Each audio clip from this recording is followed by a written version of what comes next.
લગ્ન એટલે માત્ર બે વ્યક્તિઓનું જ નહીં, પરંતુ બે પરિવારો અને અગણિત અપેક્ષાઓનું મિલન હોય છે.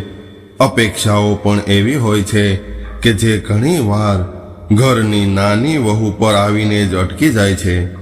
ઘણી વાર વડીલોના પક્ષપાત અને ઘરના સભ્યોની આળસના કારણે એક સીધી સાદી વહુ ઘરની કામવાળી બાઈ બની જાય છે. પરંતુ જ્યારે અન્યાય સહન કરવાની હદ પૂરી થઈ જાય ત્યારે એક શાંત સ્ત્રી પણ પોતાના હક માટે અવાજ ઉઠાવવા લાગે છે. તો મિત્રો, કંઈક આવી જ કહાની સોનલની છે, જેણે પોતાના આત્મસન્માન અને સાચા ખોટાનો ભેદ સમજાવવા માટે મક્કમતાથી અવાજ ઉઠાવ્યો અને એનું કેવું પરિણામ આવ્યું એ જાણવા માટે અમારી સાથે અંત સુધી જોડાયેલા રહેજો. નમસ્કાર મિત્રો, સ્વાગત છે તમારું એક નવા વિડીયોમાં. તો મિત્રો, ચાલો આ વાર્તા દ્વારા જોઈએ કે કેવી રીતે એક વહુએ આખા ઘરની વિચારસરણી બદલી નાખી. આખું ઘર ફૂલોથી મહેકી રહ્યું હતું. આસોપાલવ અને આંબાના પાનના તોરણોથી ઘરના દરવાજા શણગારવામાં આવ્યા હતા. સગા વહાલાઓની અવર જવર અને ફોઈ બહેનોની હસવા રમવાની ચહલ પહલથી વાતાવરણ ગુંજી રહ્યું હતું. આજે સુમિત્રાબેનના નાના દીકરા કાર્તિકના લગ્ન હતા. જાન પ્રસ્થાન કરવાની હતી. બધી જ તૈયારીઓ લગભગ પૂરી થઈ ગઈ હતી.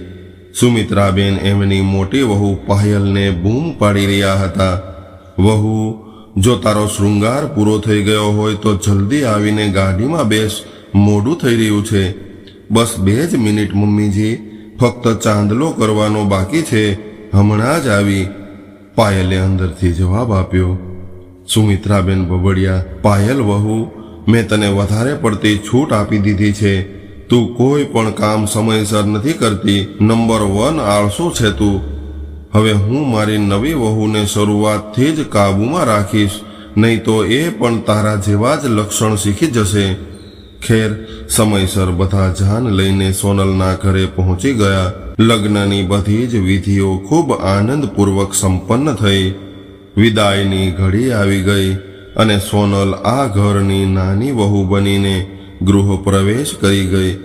નવી વહુના સ્વાગતની બધી જ રસમો પૂરી થતાં જ સુમિત્રાબેને નાની વહુ સોનલને ઘરના કામોમાં જોતરી દીધી. કારણ કે સુમિત્રાબેને લગ્ન પહેલા જ નક્કી કરી લીધું હતું કે નાની વહુને કોઈ પણ સંજોગોમાં કામચોર બનવા નથી દેવી. સોનલ સવારથી સાંજ સુધી ઘરના કામમાં પરોવાયેલી રહેતી હતી. ઘરનું કોઈ પણ સભ્ય ક્યારેય એની મદદ નહોતું કરતું. જેઠાણી પાયલને તો પોતાના બાળકોમાંથી જ નવરાશ નહોતી મળતી. સોનલને 1 મિનિટ પણ નવરી બેસવા નહોતા દેતા. જ્યારે પણ સોનલ થાકીને પોતાના રૂમ તરફ જતી ત્યારે જ સુમિત્રાબેનનો અવાજ આવતો કે "નાની વહુ ક્યાં જાય છે? અહીંયા આવ અને જરા કપડાને ઇસ્ત્રી કરી નાખ." સોનલ કંઈ પણ બોલ્યા વગર ચૂપચાપ કામમાં લાગી જતી. એને આવ્યાને હજુ 1 જ મહિનો થયો હતો, એટલે તે કોઈને ફરિયાદનો મોકો આપવા નહોતી માંગતી. સોનલ એ પણ જાણતી હતી કે પતિ કાર્તિક સાથે આ બાબતે વાત કરવાનો કોઈ ફાયદો નથી, કારણ કે કાર્તિક સ્વભાવે ખૂબ જ સરળ અને લાગણીશીલ હતો. એ પરિવારના દરેક સભ્યને ખૂબ ખુશ જોવા માંગતો હતો, એટલે સોનલ એની લાગણીઓને ઠેસ પહોંચાડવા નહોતી માંગતી. એક દિવસ સોનલે જોયું કે કાર્તિક જેવો જ ઓફિસેથી ઘરે આવ્યો કે તરત જ જેઠાણી પાયલે એને બૂમ પાડી કે "કાર્તિક, જરા રસોડામાંથી ચા બનાવીને લાવને. હું અહીંયા બાળકોને ભણાવી રહી છું."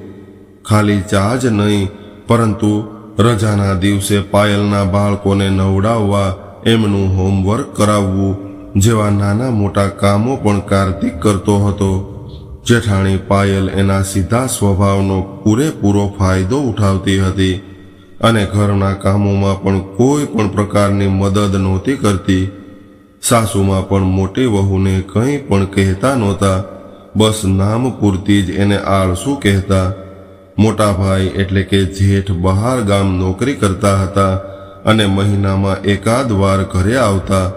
પરંતુ સુમિત્રાબેનને કોઈ સગા વહાલાના ઘરે જવું હોય અથવા તો ઘરનું કોઈ મહત્વનું કામ પતાવવું હોય એ હંમેશા કાર્તિકને જ કહેતા હતા, ભલે પછી મોટા દીકરા ઘરે કેમ ન હોય.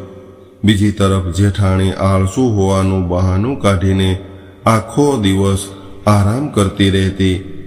એક દિવસ સુમિત્રાબેને એવું કહ્યું કે સોનલ વહુ, હું અને પાયલ બાજુમાં એક પ્રસંગમાં જઈએ છીએ અને સાંજ સુધીમાં પાછા આવી જઈશું, એટલે તું રસોઈ તૈયાર કરી રાખજે, કારણ કે મને બહારનું ખાવાનું માફક નથી આવતું.